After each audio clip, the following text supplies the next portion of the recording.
Everyone, welcome back to my channel. সবাই কেমন আছো? আশা করি সবাই খুব ভালো আছো। আর আমাদের টেবিলে দেখো দই বড়া চলে এসেছে। দই বড়াটা জাস্ট অসাধারণ ছিল। বিয়ের আগে অনেকবারই এসেছি এখানে খেতে, বিয়ের পরেও অনেকবার চিনি নিয়ে এসেছে, আর সেদিনও গিয়েছিলাম। আর দই বড়াটা বেশ ভালোই ছিল, মানে টক মিষ্টি ঝাল একটা ব্যাপার ছিল, ওপর দিয়ে বেশ ঝুরি ভাজা দিয়ে দিয়েছে, দারুণ ছিল। আমার দই বড়ার থেকে দইটা আগে মানে শেষ হয়ে গেছে, দইটাই শুধু খেয়ে যাচ্ছিলাম।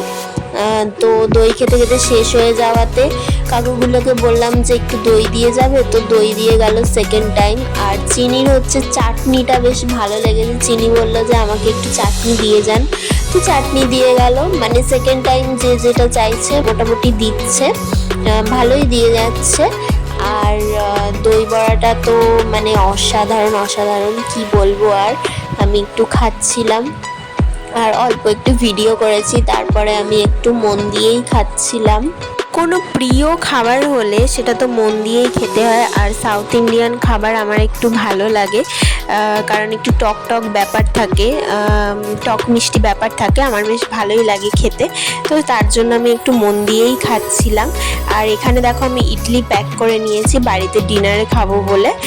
তারপরে যাওয়ার পথে চিনি দেখতে পেয়েছি যে ফুচকাওয়ালা বসেছে, আমাকে বললো যে ফুচকা খাবে, তাই আমি বললাম হ্যাঁ চলো ফুচকা খাবো।